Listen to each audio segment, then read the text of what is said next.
Batman, his characters are different aspects of a particular persona. So like the sexuality or the wealth. If I give you like the name of a superhero, can you kind of give me like what their cultural significance is? I guess. Sure. Yeah, I got you. Let's start with the easy one, right? Superman. Superman, Jewish diaspora, Moses parallel. Faked his death to be thrown into a mass grave when Metropolis was invaded by not quite Nazis, kind of thing. I mean, he's always been a commentary on that sort of stuff. He was also a critique of city living. There was a lot of concerns in society about the agricultural versus the urban divide, and that if you go to cities, then you will be corrupted and live this life of vice and all that kind of stuff. And what could save them but a farm boy from Kansas, right? Also, his earliest villains, were like slumlords and abusive husbands and violent youth. And so he was absolutely addressing like the social anxieties at the time. Batman was a gritty hero for a gritty environment. Again, going back to like the urban issue of like, the sort of anxieties around what happens when you move to the city and there's more crime and all that kind of stuff. And Batman was that plus some degree of like redeeming value because he had the boy ward, right? Dick Grayson. So you had that sensitivity alongside this character who, at least on one or two occasions, murdered or accidentally killed a villain and just shrugged it off as like, man, it's a shame. And then kept on going, right? So like you have that dichotomy existing there, not to mention, again, created by Jewish comic creators. So there's some of that stuff tied in there too. Black Panther, Afro-futurism invented by white guys. Like Black Panther is a great example of how progress is a series of problematic steps forward, right? Because he absolutely was deeply entrenched in what we might refer to as the dark continent stereotypes and tropes, things like blackness being associated with a certain primitivity, because while he was a master scientist, T'Challa was also this sort of pseudo-tribal savage in the way that he enacted his superhero persona, right? With the Panther. There's a lot of like coded racism in terms of like, I think it was like Jungle Adventures and things like that or Jungle Comics being the title that he operated under for a long time. He was also a trope of like being the most intelligent, right? He outsmarts the Fantastic Four in his initial debut, where he finds out like he's not actually a villain, although he's kind of presented that way.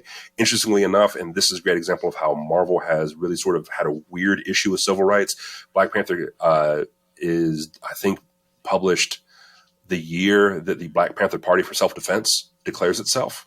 And once they become popular, a few months after the initial creation of Black Panther, Marvel like cans Black Panther, sidelines him for a while, and for a little bit reintroduces him under the name of the Black Leopard in order to have some distance, right?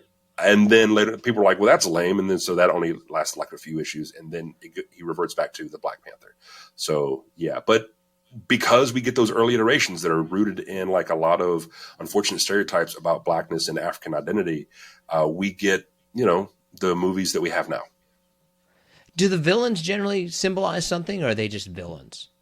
Oh yeah, no, they're always something. I mean, to the degree to which that we choose to interpret them that way, but also like I mentioned at the beginning, some of Superman's earliest villains were, corrupt business owners, right? Same thing with Captain America. The earliest Nazis that he was fighting were American Nazi sympathizers. There was one that was like a defense contractor, right? That was corrupt and working for the Third Reich, and that's who Captain America fights. But going back to Superman, yeah, he's fighting, corrupt business owners. And then who is his like defining villain? Lex Luthor, who is a corrupt businessman, right?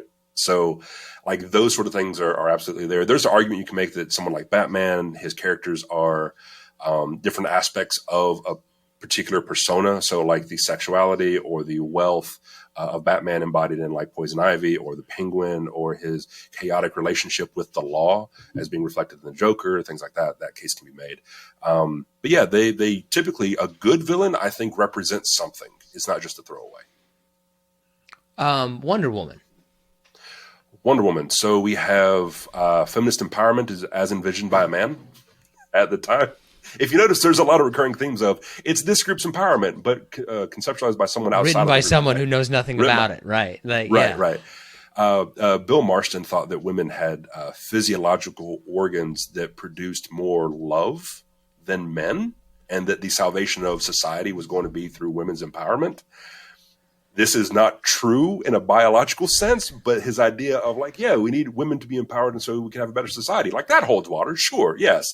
The physiological bit, maybe not so much, but like, it's important to note that in her early comics and consistently throughout her comics, like Wonder Woman has often tried to save her villains, right? She doesn't just throw them into the dark pit of Arkham Asylum and then throw away the key. Like she's trying to use the lasso of truth to get them to confront themselves in many instances. Right. So, is there any other ones that you think like really jump out as kind of symbolizing something broader? Oh yeah, sure. Luke Cage is a great one. So he's another character who has had a checkered history over time. He was initially created by Archie Goodwin and a couple others.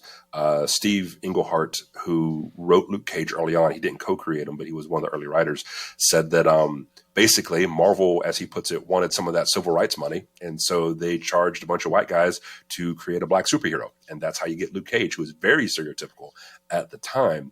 But, and interestingly enough, in his first issue, actively refuses to take part in a prison protest, right? Because like they're going on a strike. The prisoners are going on like a hunger strike to like protest the cruel conditions. So they're touching on and this is like circa 1972, I want to say. So they're touching on like the terrible prison conditions at the time and the fact that this disproportionately affects black men. But Luke Cage goes out of his way to say, no, I'm not taking part of this. I'm not getting any more days added onto my punishment. I'm not catching any heat for anybody else.